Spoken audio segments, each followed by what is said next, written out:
Good afternoon all of you. So today we discussed about multiplication of integers with more than. If it becomes more than integers, what will happen? How we can decide the sign of the product. Okay, so there are a rule.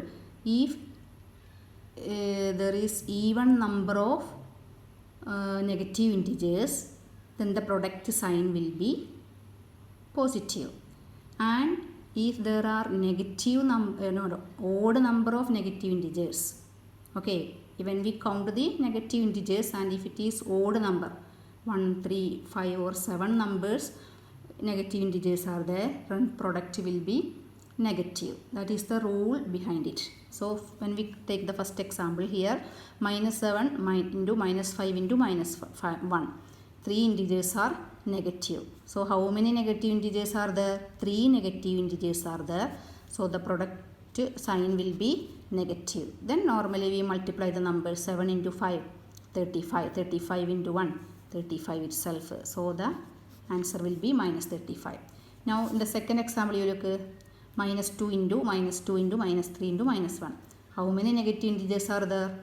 4 negative integers, all are negative. 4 negative integers are there, and we know that 4 is an even number. So if there are even number of negative integers, the sign of the product will be positive. Then multiply the numbers 2 into 2, 4, 4 into 3, 12, 12 into 1, 12. Now in the third example, some integers are positive and some other integers are negative, and we count how many negative integers are there. Here how many negative integers are there? 1, 2. So 2 we know that is an even number. So what will be its sign of the product? If it is even, the product will be positive. Then multiply the integers. 5 into 2, 10. 10 into 5, 50. 50 into 10, 500. That will be the answer. That is the rule of multiplication of integers with more than 2 integers. When we multiply more than 2 integers, some with the negative and some others with the positive. Okay, next we can discuss about the division of integers. For division of integers also we follow the same rule of multiplication of integers. That means rule we know. What is the rule of multiplication of integers?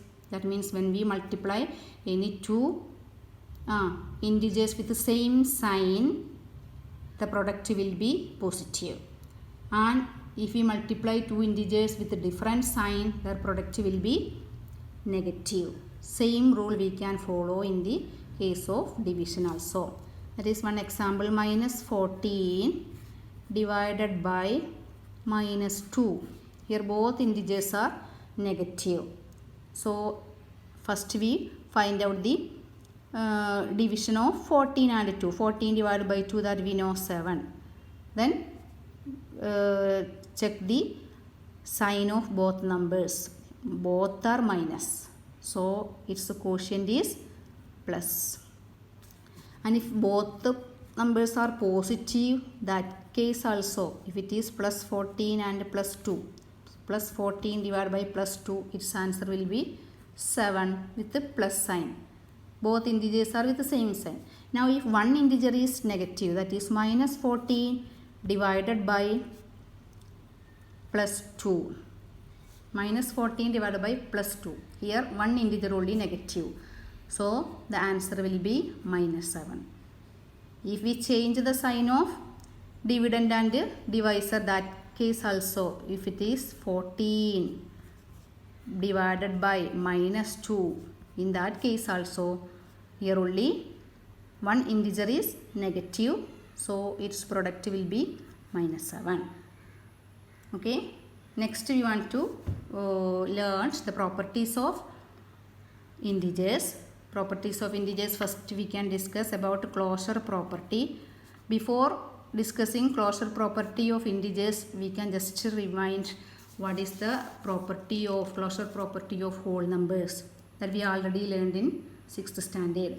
Okay, whole numbers are closed under addition and multiplication, but whole numbers are not closed under subtraction and division.